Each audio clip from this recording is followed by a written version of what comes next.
Hay hombres que construyen imperios y hay otros que, durante un instante insoportable, solo intentan sobrevivir al derrumbe de sus propias obsesiones. En 2008, Elon Musk no era el titán que hoy domina titulares, mercados y gobiernos. No era un símbolo de poder. Era un hombre cercado. Uno de sus negocios quemaba dinero a una velocidad obscena. El otro acumulaba explosiones, humillación pública y una posibilidad cada vez más concreta de desaparecer. La prensa no lo veía como un visionario, lo veía como un fanático con demasiado ego, demasiado riesgo y demasiadas promesas rotas. Y mientras el mundo empezaba a hundirse en una crisis financiera histórica, Musk seguía apostando como si todavía le quedaran fichas. Pero casi no le quedaba nada. Esta no es la historia del éxito de Elon Musk.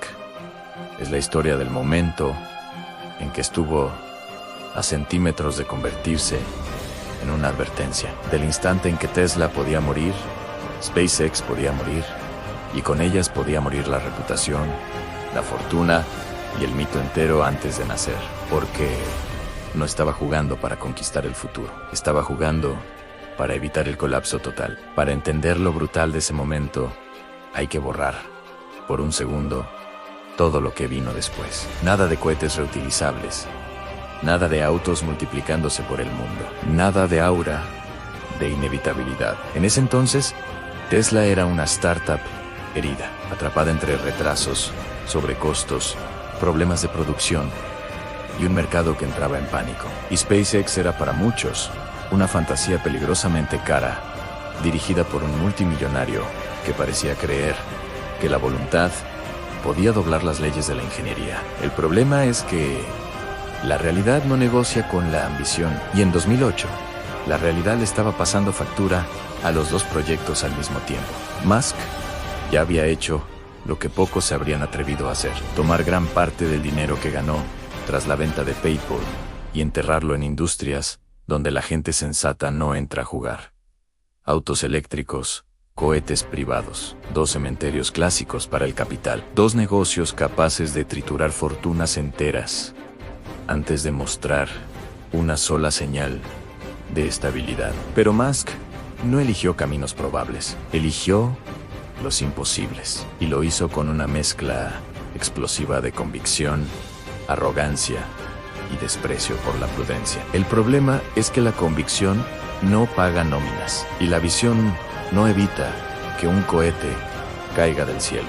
SpaceX llegó a 2008 arrastrando 3 fracasos que no eran simples tropiezos técnicos, eran golpes existenciales. 3 lanzamientos del Falcon 1 en 3 derrotas. 3 recordatorios de que construir una empresa espacial privada no era una hazaña romántica, sino una carnicería industrial. Cada fallo quemaba dinero, credibilidad y tiempo. Y el tiempo era, justamente, lo que Musk ya no tenía. Antes de ese cuarto lanzamiento, lo que existía no era una narrativa heroica, era una empresa al borde de quedarse sin margen. Y mientras SpaceX peleaba contra la física, Tesla se estaba desangrando en tierra. En otoño de 2008, la empresa no logró conseguir una ronda de $100 millones.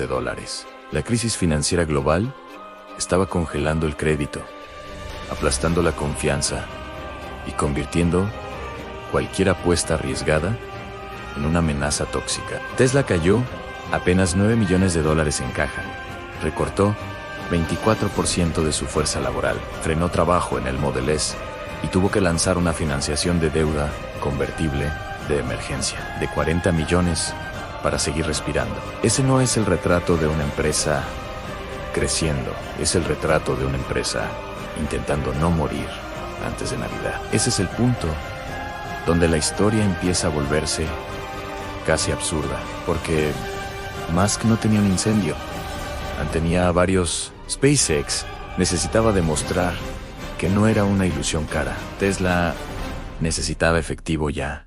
El mercado estaba destruido. Los inversores dudaban, la prensa olía sangre, y él seguía siendo el punto de apoyo emocional, financiero y simbólico de todo. Si una empresa caía, arrastraba a la otra. Si las dos caían, no solo perdía dinero, Perdía el relato entero de su vida. Por fuera, Musk proyectaba desafío. Por dentro, la presión era de demolición. Años después, al recordar 2008, él mismo lo resumió como un año brutal. Tercer fracaso consecutivo del Falcon. Tesla casi en bancarrota. El cierre de una financiación a las 6 de la tarde de la víspera de Navidad, en la última hora del último día posible. Dijo incluso que habrían quebrado 2 días después de Navidad. En esa misma época, atravesaba además un divorcio. No es una imagen glamorosa, es la imagen de un hombre que había tensado tanto la cuerda que ya vivía colgando de ella. Y ahí aparece la parte más humana, la más incómoda y quizá la más importante. Porque es fácil contar esta historia como una epopeya del genio, pero en su núcleo también hay algo más oscuro, una obsesión. Musk no estaba simplemente trabajando duro, estaba empujando su cuerpo, su dinero, su reputación y su equilibrio mental hacia una zona donde casi todo ser humano razonable se detendría. No parecía un hombre administrando riesgos, parecía un hombre dispuesto a inmolarse antes que admitir que sus sueños podían ser inviables. Eso es lo que vuelve esta etapa tan poderosa. No estás viendo al multimillonario blindado, estás viendo a alguien que, pese a toda su confianza, ya no controla del todo el tablero. Cada día, sin una solución concreta, acercaba la posibilidad de una muerte empresarial en cadena. Cada nueva humillación pública hacía más difícil conseguir apoyo. Cada fallo convertía la palabra visionario en sinónimo de delirante. Entonces, llegó el punto decisivo. SpaceX preparó el cuarto lanzamiento del Falcon 1. El contexto era brutal. 3 fracasos previos, recursos limitados, reputación herida y una presión que iba mucho más allá de una prueba técnica. Ese cohete no cargaba solamente hardware, cargaba el derecho de la empresa a seguir existiendo. Si volvía a fallar, el daño no sería solo económico, sería psicológico, simbólico y casi terminal. La promesa de Musk de revolucionar el acceso al espacio podía quedar reducida a cenizas frente a todo el mundo. Y en paralelo, Tesla seguía tambaleando, todavía necesitando dinero desesperadamente. Lo que estaba en juego no era un objetivo trimestral, era la supervivencia. Y el 28 de septiembre de 2008, después de 3 derrotas, el Falcon 1 por fin alcanzó órbita. Ese momento no fue solo un éxito técnico, fue una resurrección provisional. No resolvió todo.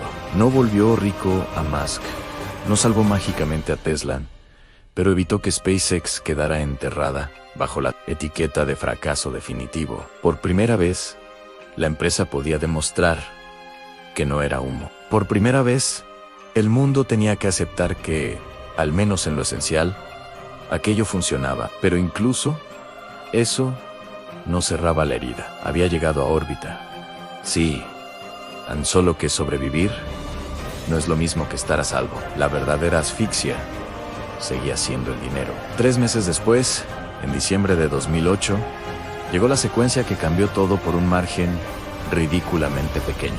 SpaceX recibió un contrato de NASA por $1.6 millones para 12 vuelos de reabastecimiento a la Estación Espacial Internacional. Para una empresa que venía de vivir en el filo, aquello era mucho más que un contrato. Era legitimidad, oxígeno y tiempo. NASA no estaba premiando una fantasía, estaba apostando por una compañía que acababa de demostrar, por fin, que podía poner un cohete en órbita. Y aún así, la otra mitad del desastre seguía abierta. Tesla todavía necesitaba su propio milagro. Musk contó años después que la financiación de Tesla se cerró en Navidad de 2008, en la última hora del último día posible.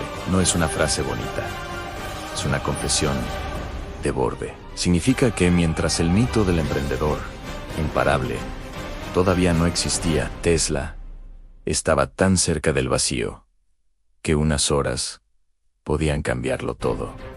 Unas horas, no meses, no semanas, horas. Si ese dinero no entraba, Tesla podía quebrar casi de inmediato. Y si Tesla caía en ese momento, El golpe sobre Musk habría sido devastador incluso con SpaceX todavía respirando. Un hombre exhausto, con 2 compañías heridas, una crisis global aplastando mercados, la prensa cuestionándolo, el capital evaporándose y la sensación de que toda su vida se había comprimido en una ventana mínima, insoportable, casi absurda. El futuro que hoy parece inevitable estuvo, en realidad, sostenido por un puñado de decisiones tomadas cuando todo olía a ruina.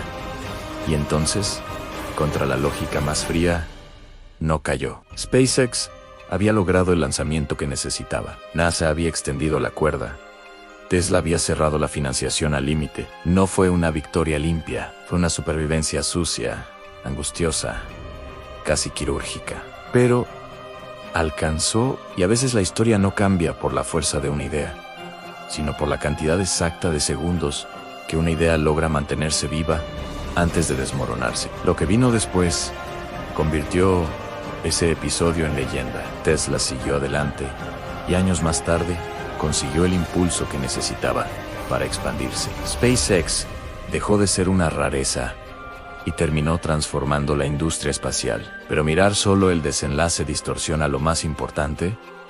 El Elon Musk que hoy el mundo conoce estuvo peligrosamente cerca de no existir como figura histórica. No porque le faltara ambición, sino porque la ambición casi lo destruye antes de coronarlo. Ese es el precio real de la obsesión, cuando se mezcla con riesgo absoluto. Desde lejos, la historia parece inspiradora. De cerca, parece un colapso prolongado que por una combinación salvaje de convicción, timing y resistencia, no terminó en tragedia. Musk no avanzó porque el camino fuera claro. Avanzó porque retroceder ya era otra forma de morir.